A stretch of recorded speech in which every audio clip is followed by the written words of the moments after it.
So from all the nominations that we received in the month of August, I'm very excited to announce that our Daisy winner for our unit is Jane.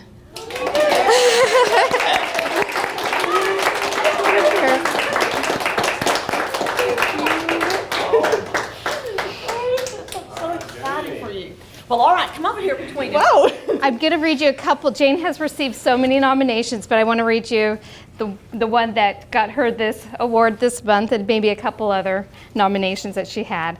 So here was her nomination. The nurse I am nominating came in the first day that I was admitted and absolutely blew me away. She was so busy and constantly on the go, but always managed to make time for whatever I needed. She was full of compassion, kind words, and encouragement, everything I needed. She was never pushy, always helpful, and so very kind. If the world had more people like her, it would be a much better place. I wanted to thank her from the bottom of my heart for making my time here a little warmer. I hope she never loses her compassion. She's truly one of a kind. So thank you. I'm going to read you one or two more. The past week, my grandmother was care flighted to Mother Frances Hospital, Tyler from Winsboro. She'd been sedated to have a breathing tube inserted and never regained consciousness. In addition, she was in multiple organ failure and unable to breathe on her own. The nurse I am nominating was the nurse assigned to her, and she was immediately front and center, reviewing the situation and answering the questions we had. She was the perfect amount of compassion and information that we needed at that moment. When my mom asked if she could repeat the information for my uncle when he arrived, she immediately agreed, offering to stay past her shift. I don't have enough words to describe what a blessing and comfort she was during this traumatic and upsetting situation. Another one that she had was, I would like to nominate two nurses at CHRISTUS Trinity Mother Frances for the Daisy Award for Extraordinary Nurses. I unfortunately cannot remember their last names, but their wonderful work they performed and how they made me feel will never be forgotten. This nurse was their preceptor. I actually had precepted myself on a different floor many years ago and knew her immediately when she came in the door. I could tell that she was nervous and eventually told me she was, but I reassured her what an amazing job she did. Both nurses stayed on top of everything and I never worried about them as my nurses.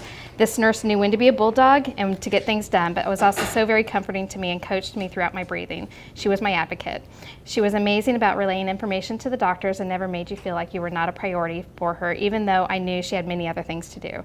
I've never been in a situation like I was in, but she would try and make me laugh or tell me stories, and that would help me get through my day. These two duos really fought for me, and I pray for them every day. These two deserve the Daisy Award and all the recognition. So thank you, Jane. Well, you know, Jane, this award is presented to you in deep appreciation for all that you do, for who that you are, the incredible, meaningful difference that you make in the lives of so many people that you touch. And I believe that has your name on it. It does. Thank you. So, Ginger, will you do the honors of pinning her? I would love to pin her. Come on over. Will you do the honors if I can get this off of my nails? Where would you like me to put your pen? Just put it on her clothes for right now, and then she can get it here. We're going to have to trade some of these daisies in. Look at all of this. And then look like it's to hang here. And Ginger, if you'll help me. I would love to. This will get to hang here to show everybody that we have Daisy, a Daisy in this area. So very, very exciting.